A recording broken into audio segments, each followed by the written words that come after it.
Hello and welcome to another video. So this is my April TBR. However, this is part one of my April TBR, and that is because from the 24th of April until the 22nd of May I will be taking part in Eurovision-a-thon, which is hosted by Helen over at Helen's Bookhaven.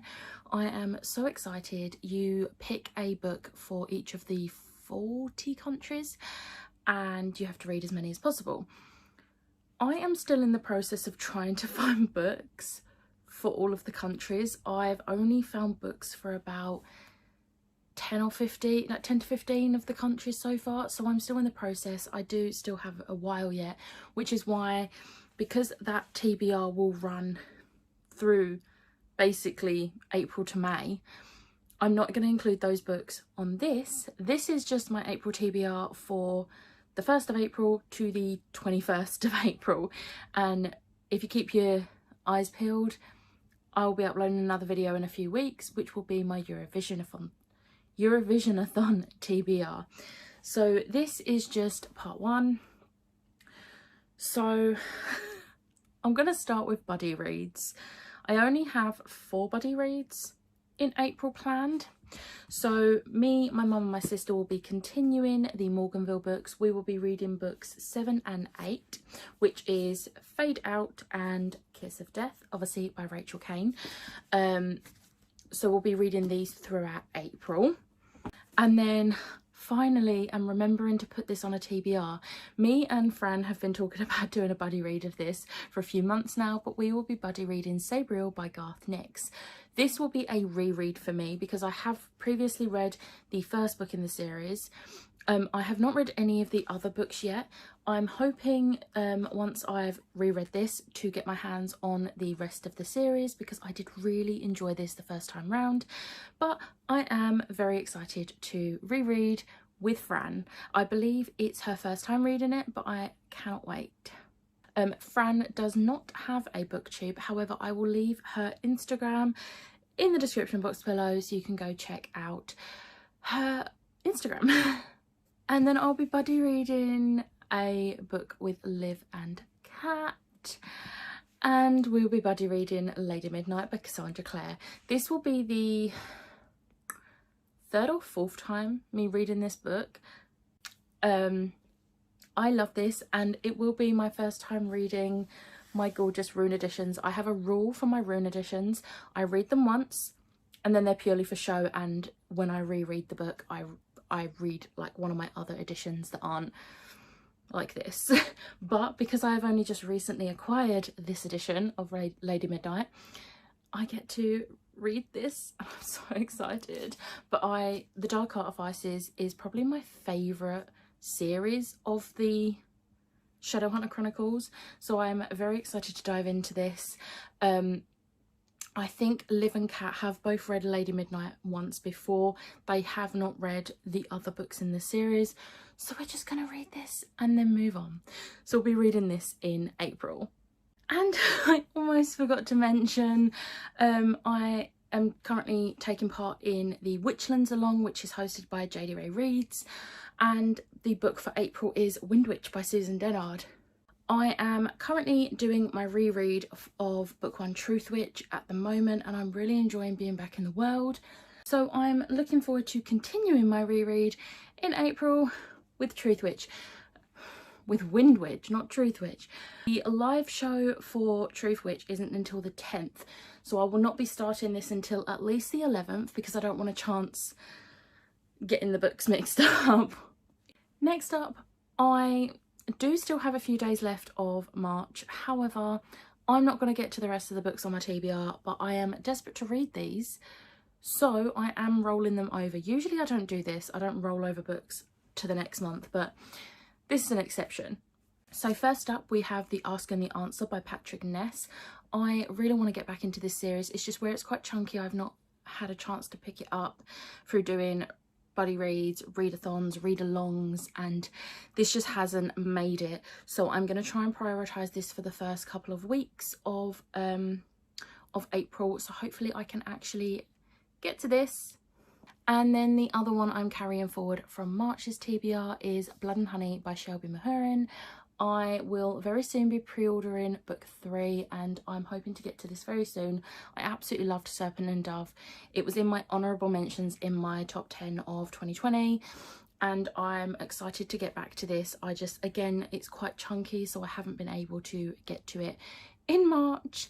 And we only have a few days left and I definitely will not have time because I have other things I need to read first, which involve either buddy reads or read-alongs. So they are unfortunately being prioritised over this. But hopefully in April. And then for the rest of April leading up to Eurovision-a-thon, I want to try and get through some arcs. I have fallen so far behind to the point I now have quite a few in physical copy.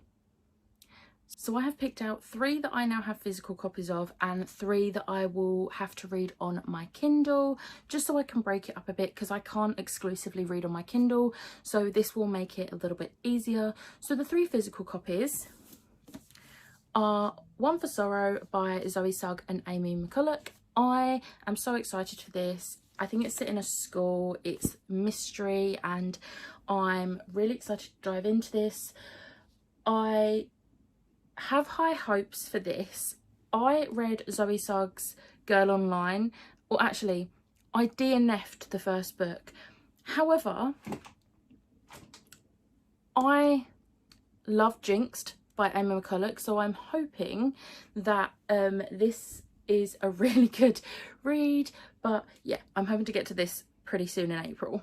The next physical copy is Wonderscape by Jennifer Bell. This I am planning on reading over during Jade's readathon, which is the 3rd of April. She's doing a 24-hour readathon, or rather readathon, and I'm really hoping to get to this because it is a short middle grade, so it should be a pretty quick read for me, and then I can get my review written and uploaded. So, and Jade actually read this last year, I believe, and she really enjoyed it, so hopefully I do too. It is a really good concept. Apparently it has like Jumanji vibes, which I love Jumanji, so hopefully I will love this. And then the last arc I'll be reading in physical copy is Girl Serpent Thorn by Melissa Bashadost. If I've pronounced that wrong, I apologise. This is a pretty short fantasy, so I'm hoping this will be a pretty quick read. I think it's less than 300 pages, so I might also read this during readathon because it's short and sweet. But yeah, I'm really excited to get to this. It sounds so good, and yeah, that's all I'm going to say on that.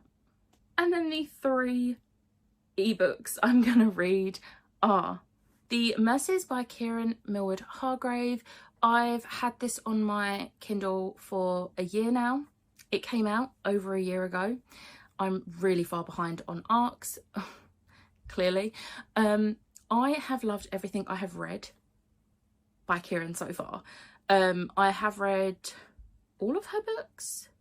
I'm pretty sure I've read all of her books apart from this one, but I've loved all of them and I believe this is her first adult one.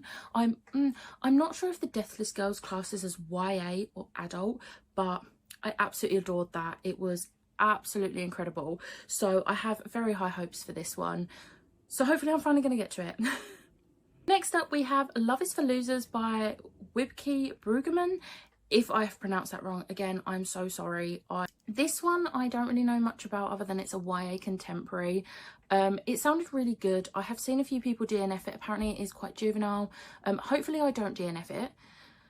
And I know like it's YA, so it should be juvenile, but apparently it's something that not many people like my age and older can actually connect with. So hopefully I enjoy it, but we'll see. I want to give it a go and we'll see how it goes. The final book is Storyband by Emily Mackay.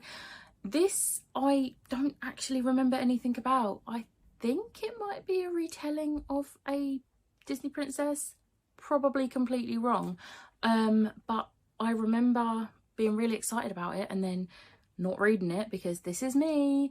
But I've heard a few people say it's a really good book, so I'm gonna give it a go finally. So that was my TBR for the first part of April. obviously keep your eyes peeled. I'll be trying to finish working out my Eurovision-a-thon TBR, and that will be posted in the next couple of weeks.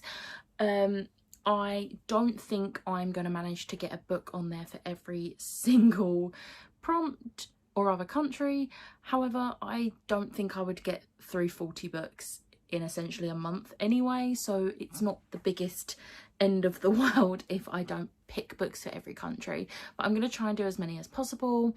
But yeah, I hope you enjoyed this video. If you did, hit the like button, hit the subscribe button, and I will see you next time. Bye.